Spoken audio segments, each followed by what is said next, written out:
నమస్తే అక్క. ఇంకా మొన్న పూణేలో ఏదైతే ఇష్యూ జరిగిందో మొన్న ఒక వ్యక్తిని చంపడం జరిగింది, కేతన్ చౌదరి అని చెప్పి. అయితే ఇప్పుడు కొత్త న్యూస్ ఏమొచ్చిందంటే ఆయనకి పట్టుదల ఉందని చెప్పి చంపేయడం జరిగిందంట. సో దానికోసం ఏం చెప్తారు? ఇక మరి 20 ఏళ్ళకి 25 ఏళ్ళకి ఆడవాళ్ళు పెళ్లి చేసుకోకపోతే బట్టనెత్తి రాకపోతే ఏమొస్తుంది? బట్టనెత్తి వస్తుంది.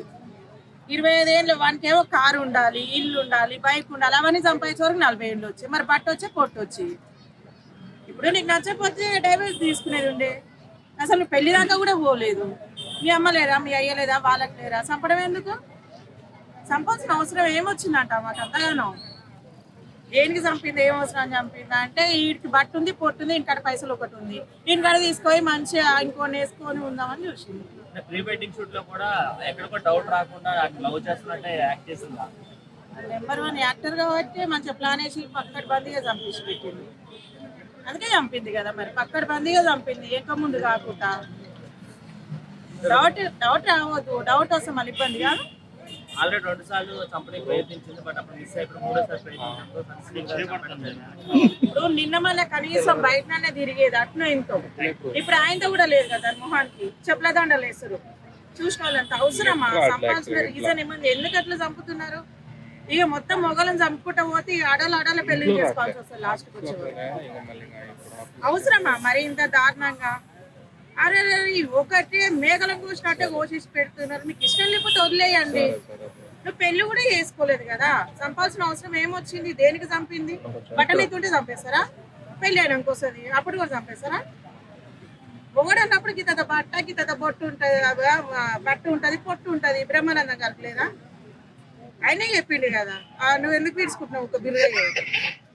అయితే దారుణాలు చూడడం వల్ల చాలా మంది యువకులు ఏమవుతున్నారంటే పట్టుకున్నందుకు భయపడుతున్నారు. ఇప్పుడు అంటే ఇలాంటి దారుణాలు చూడడం అయ్యా బట్టున్నోడు ఒకటే భయపడుతున్నా, బట్టలేనోడు కూడా భయపడుతుంది.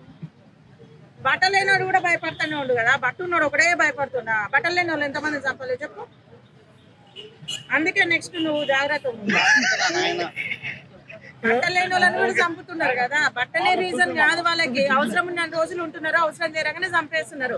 అందుకే చెప్పినా కదా, అబ్బాయిల ఫ్యూచర్ అయిపోయింది, ఏం లేదు అసలు. వాళ్ళ ఫ్యూచరే లేదు, అనవసరంగా అనుకుంటున్నాం. ఇంతకు ముందు మహిళలు 2-3 చనిపోతేనే ఒక చట్టాలు తెచ్చారు. ఇప్పుడు భారతదేశం మొత్తం మీద 800 మంది చనిపోతే మోడీ గారు కానీ కేంద్ర ప్రభుత్వం కానీ ఎందుకు స్పందించట్లేదు? మోడీ దాకా పోలే కదా, మరి 800 భారతదేశం మొత్తం మీద చనిపోయారు కదా. కాదు మోడీ దాకా నువ్వు తీసుకపో, ధర్నా చెయ్యి అంటే తీసుకెళ్లి ధర్నా చేస్తేనే తెలిసింది. మరి ఎట్లా తెలుస్తుంది? ఆయన ఒక సీఎం కాదు, ఒక కార్పొరేటర్ కే తెలియదు గల్లీలలో ఏం జరుగుతుందా అనేది. ఆయనకి ఎట్లా తెలుస్తుంది? దేశాన్ని కాపాడతాడా? దేశం కోసం అభివృద్ధి కోసం కష్టపడతాడా? దేనికోసం కష్టపడతాడు? ఇప్పుడు గెలిచిన ఆయనే చేయాలనే ఉంది, ఓడిన వాళ్ళు కూడా చేయొచ్చుగా.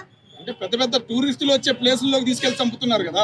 బయట దేశం వాళ్ళు భయపడిపోతారు కదా. కాదన్నా, చర్యలు తీసుకోపోతే ఎట్లా? ఇప్పుడు చర్యలు తీసుకుంటాడు. ఇప్పుడు చంపేటప్పుడు నేను చంపుతున్నాను మోడీ చెప్పిండా? అదైతే ఏం చెప్పలే కదా. ఆడవాళ్ళకి అన్ని చట్టాలు ఎందుకు తెచ్చారు మోడీ గారి టైంలో? అయ్యో ఒకప్పుడు వెనకబడ్డారు, ఇప్పుడు సమానం ఉన్నారు కదా, సమానంగా సాగురి. సమానం అన్నారు కదా, ఆడవాళ్ళు మగవాళ్ళు సమానం ఉన్నారు, సాగురి. మరి గట్ని సమానం దేంట్లో ఉండాలో దాంట్లోనే ఉండాలి. ఆడవాళ్ళు మగవాళ్ళు సమానం హక్కులు అన్నారు. సాంజలలో పెట్టుకొని గట్టిన నడుపుతారు, కుక్కర్లో పెడతారు, మిక్సీలలో పెడతారు, అన్నిట్లలో పెడతారు. 2 సంవత్సరాల నుంచి ఇవే హత్యలు 2 కాదు 5 సంవత్సరాల నుంచి. 2008, 2009 వరకే అమ్మాయిలా ఉన్నారు, పెళ్లిళ్ళ ఉన్నాయి. ఈ జనరేషన్ లో చేసుకునే ఏమన్నా సక్క కొసెళ్ళినాయా? పిల్లలుగా అన్నారా? నిన్నగాక మన్నతోటి మిన్న కాడ వండుకోనని కొడుకుని చంపింది. అవసరమా? ఇష్టం లేకపోతే వదిలేరు. మీ కాళ్ళు కూడా పట్టుకుంటే నెయ్యిలో పట్టుకుంటారు, వాని బతుకు ఆడ బతుకుతారు. ఏమనంటే ఆడవాళ్ళని చంపుతలేరా అంట, ఏమో చంపుకోవటానికే గుర్తున్నట్టుంది.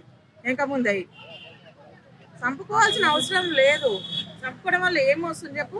ఇన్ని చట్టాలు ఉన్నాయి కదా, విడాకులు తీసుకోరి, ఓడొద్దంటున్నారు. అంటే మళ్ళీ పాతకాలం రోజులు రావాలంటారా మేడం? పెద్ద మనిషిగా కొద్ది రోజులకే పెళ్లి చేయడం అదే బెస్ట్ అంటారా? రాదు, పాతకాలం రావాలనేది అది జరగని పని. మళ్ళీ మన చిన్నపిల్లలు కావాలంటే అవుతామా? అది కూడా అంతే కాదు. అది మీరు చావాల్సిందే, మీ టీచర్ అదే చావాల్సిందే, సస్తనే ఉంటారు గిట్లనే. అందుకే టెక్నాలజీకి ఆలోచిస్తలేరా? అది మంచిగా వాడికి తీసుకుపోయింది, కింద నూకింది, కోతి మంచిగా చంపింది, డ్రమ్ములు వేసింది, పైన సిమెంట్ వేసింది తెలియనట్టు. టెక్నాలజీ పెరిగినట్టు చంపడం కూడా వెరైటీగానే పెరుగుతుంది. సచ్చటలు కూడా అట్నే వస్తుంది.